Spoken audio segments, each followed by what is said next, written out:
Merci. Prochaine question pour l'Ariane. Nous allons passer le micro de ce côté.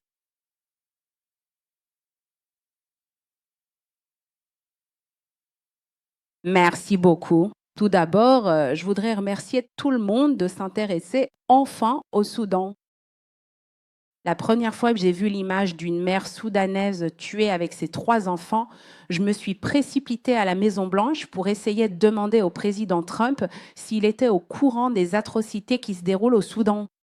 Et en voyant ce qui se passe aujourd'hui, cela me donne espoir et me soulage de savoir qu'enfin la cause soudanaise sera prise en compte. Ma question s'adresse donc à Monsieur Bounos. Puisqu'il s'agit de situations humanitaires, vous avez travaillé très dur, Monsieur Boulos, pour faciliter l'établissement de l'accord de Washington, accord de paix pour la rez-de-chaussée.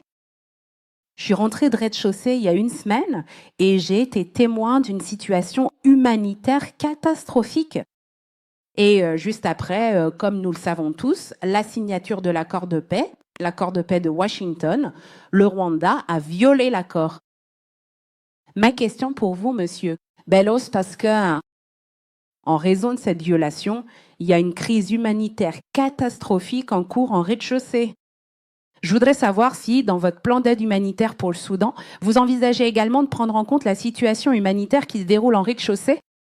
Et d'après votre expérience de ce qui s'est passé dans la situation rez-de-chaussée Rwanda, quelles leçons en tirez-vous que vous pourriez appliquer au Soudan? Parce que vous travaillez aussi pour la paix, n'est-ce pas? Pour vous assurer que la question de la responsabilité soit prise en compte lorsque vous œuvrez pour la paix. Parce que nous savons tous que l'accord de Washington est en train de s'effondrer, parce que le Rwanda viole l'accord. Et vous étiez dans le bureau ovale avec moi quand j'ai demandé au président Trump s'il y aurait des conséquences si l'une des parties violait l'accord. Pouvez-vous aussi aborder ce point? Que va-t-il se passer ensuite? Parce qu'à chaque fois que les gens résolvent un conflit, s'il n'y a pas de responsabilité, la crise humanitaire continue de perdurer. Voilà donc ma question. Merci beaucoup. Merci. Oui, je me souviens de ce jour-là et de la question. En fait, vous savez que le président Trump vous apprécie beaucoup et apprécie vos questions et suggestions, car vous proposez toujours des idées qu'il apprécie. Nous travaillons quotidiennement à la résolution de ce conflit. Je suis sûr que Tom a quelque chose à dire sur l'aspect humanitaire, mais nous sommes profondément préoccupés par la situation humanitaire dans l'est de la rez-de-chaussée. Et vous savez qu'en novembre dernier, nos partenaires français ont organisé une conférence très réussie, au cours de laquelle environ 2 milliards de dollars, je crois, ont été récoltés pour l'est de la rez-de-chaussée. Si je ne me trompe pas, soit 1,5 milliard, soit 2 milliards. Et combien? Ah, la France est toujours là? Super, 2,5. D'accord, donc c'était 2 milliards d'euros à l'époque. Oui, nous sommes profondément inquiets. Et concernant les accords de Washington, je suis sûr que vous avez pris connaissance de nos déclarations. Vous avez eu une partie du travail que nous avons effectué ces dernières semaines, nous y travaillons quotidiennement. Vous avez sans doute suivi toute l'audition qui s'est tenue au Congrès américain. Vous avez également vu que j'ai, de mon côté, rédigé un compte-rendu détaillé de la situation aux membres du sous-comité Afrique. Nous travaillons là-dessus au quotidien. Rien qu'hier, nous avons eu plusieurs réunions avec une délégation de haut niveau de la rez-de-chaussée et le président Tshisekedi est en visite à Washington. Il doit probablement arriver Aujourd'hui, à l'heure où nous parlons, il est sans doute en train d'atterrir et nous allons le rencontrer. Je crois que le secrétaire Rubio va également le rencontrer et je sais qu'il a plusieurs rendez-vous prévus à son agenda, donc nous avons hâte de le voir. Concernant Evera, bien sûr, les États-Unis n'apprécient pas du tout ce qui s'est passé. Cela s'est produit quelques jours seulement après la signature ici, dans ce bâtiment.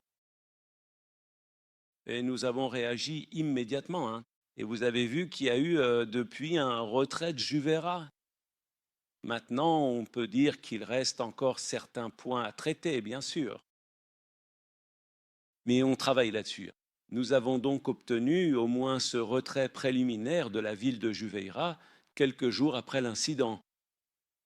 Et nous travaillons désormais en étroite collaboration avec la rez-de-chaussée et le Rwanda.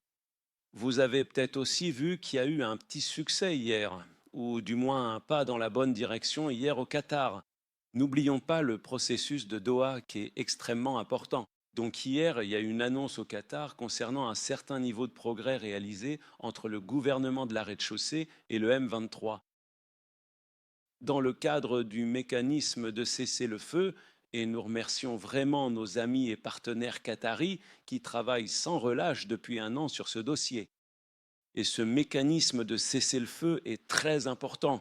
Ils ont également travaillé sur d'autres mécanismes.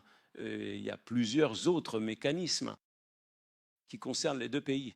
Donc, il ne s'agit pas seulement du gouvernement de la rez-de-chaussée et du M23, ce qui s'est passé ces derniers jours à Doha, mais aussi des mécanismes qui gèrent les aspects concernant le Rwanda et la rez-de-chaussée, qui ont également lieu cette semaine. Alors, soyons patients. Nous savons que la signature ici a été le tremplin du processus. Nous savons que la paix est un processus et que cela va prendre du temps.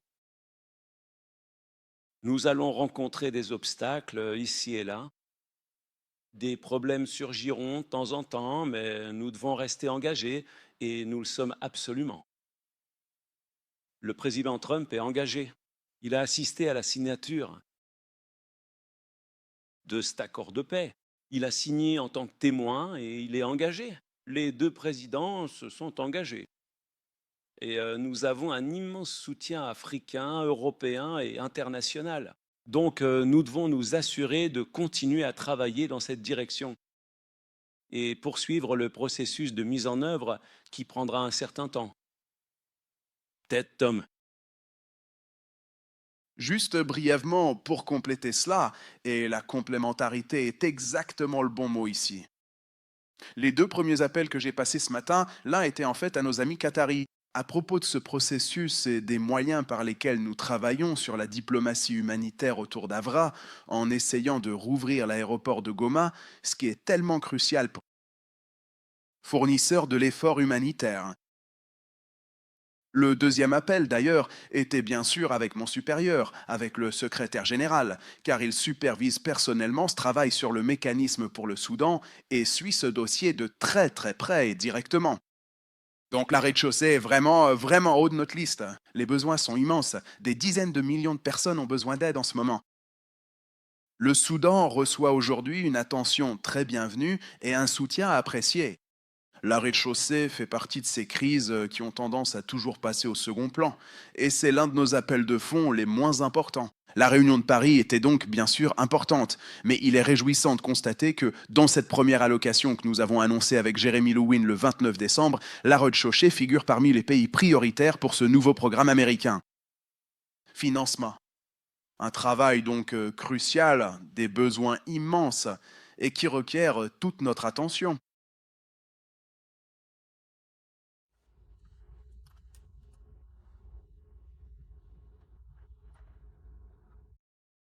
Chaque célibataire au Texas, pourriez-vous commenter la récente violation par le Rwanda de l'accord de paix entre la rez-de-chaussée et le Congo?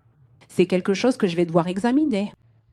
Où en êtes-vous concernant les procédures de destitution à des Christinum? Restez à l'écoute. D'autres l'information à Liv Bianco.